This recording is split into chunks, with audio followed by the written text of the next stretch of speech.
Assalamualaikum warahmatullahi wabarakatuh. Sahabat literasi, perkenalkan saya Neng Rani Laila. Saya berkesempatan membimbing peserta literasi dari SDN Gadis 01, Kecamatan Ciparai, Kabupaten Bandung. Saya akan mempresentasikan review dari buku yang saya baca yang berjudul Cinderlaras. Adapun ini adalah fishbone yang telah saya buat. Nah, pada kolom pertama ada identitas buku. Judul bukunya adalah Cinderlaras. Raditya Firmansyah selaku penulis dari buku ini dengan penerbitnya Maples Bandung dengan jumlah halaman sebanyak 23 halaman. Pada kolom kedua ada when, yang artinya kapan cerita ini terjadi. Nah, cerita ini terjadi pada zaman dahulu kala, di mana kejadiannya terjadi di sebuah kerajaan Jenggala dan di sebuah hutan. Lalu pada kolom ketiga ada who, yaitu siapa saja pemeran dalam buku cerita ini.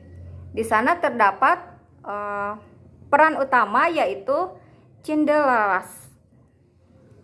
Ada Raden Putra atau Baginda Raja, ada Permaisuri, Selir, dan juga Patih. Dalam kolom berikutnya ada what, artinya kejadian apa saja yang dikisahkan dalam buku cerita Cinderlaras tersebut.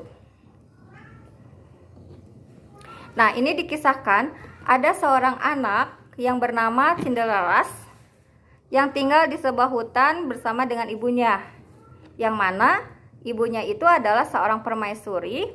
Kemudian pada suatu hari permaisuri ini diusir atas dasar fitnah yang ditunjukkan kepadanya dengan tuduhan berani meracuni sang selir. Atas dasar itu maka diusirlah gitu ya. Nah, maka pada kolom why dalam fishbone ini direview kilas tentang kenapa terjadi kisah Pakewuh dalam keluarga kerajaan. Di sini akhirnya Cinderlaras menjelaskan semua permasalahan yang terjadi pada ayahnya, yaitu Raden Putra. Berikut pada kolom how terjadi puncak dari kisah tersebut ya. Nah, disinilah cerita yang menarik menurut saya itu ya, karena Cinderlaras memiliki seekor ayam jago. Nah, ayam jagonya itu sangat unik. Kenapa sangat unik? Karena ayam jagonya itu bisa berkokoknya unik sekali. Kemudian ada keanehan. Bunyi kokok ayam jantan itu sungguh menakjubkan. Kukuruyuk, tuanku Cinderlaras, rumahnya di tengah hutan, atapnya daun kelapa, ayahnya Raden Putra. Itulah kira-kira bunyinya ya. Cinderlaras sangat takjub dan segera memperlihatkan pada ibunya. Kemudian ibunya pun juga menceritakan asal-usul mengapa mereka bisa sampai berada di tengah hutan. Seiring waktu berjalan, Cinderlaras pun kemudian mengembara ke pusat kerajaan. Lantas Cinderlaras pun pergi ditemani oleh ayam jantan kesayangannya itu. Nah, saat dalam perjalanan, Cinderlaras dipanggil oleh orang yang sedang menyabung ayam untuk diadu dengan ayam yang dibawa Cinderlaras.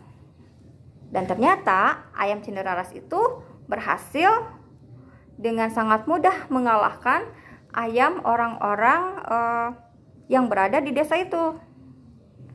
Sehingga berita kehebatan ayam Cinderlaras tersebar dengan cepat sehingga sampai ke telinga Raden Putra. Serta membuat Raja Jenggala itu sedikit penasaran ya, penuh dengan penasaran. Kemudian meminta Hulu Balang untuk mengatur pertandingan dengan ayam miliknya Cendelaras. Nah, Cendelaras pun meminta syarat. Jika ayam miliknya kalah, maka dirinya dia bersedia kepalanya dipancung.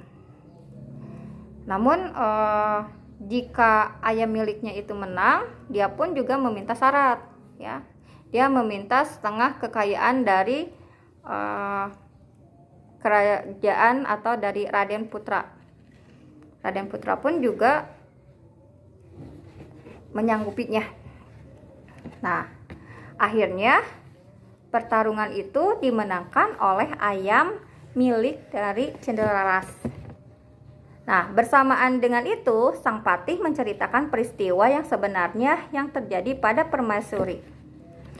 Akhirnya, Baginda Raja mengakui kesalahannya, sehingga Baginda Raja pun memutuskan memberikan sebuah hukuman yang setimpal pada selirnya karena telah memfitnah permaisuri. Akhirnya Raden Putra dan Cendelaras menjemput permaisuri ke hutan, dan mereka pun kemudian hidup bahagia di istana. Kemudian Cendelaras pun menggantikan ayahnya memerintah negerinya itu dengan adil dan bijaksana.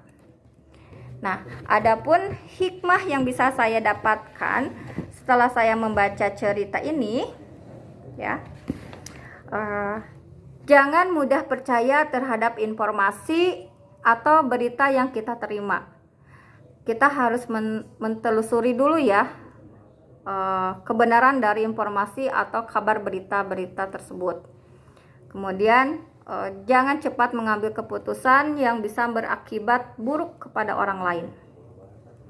Nah, baiklah sahabat literasi, sekian review yang bisa saya sampaikan dari buku Cerita Cendelaras.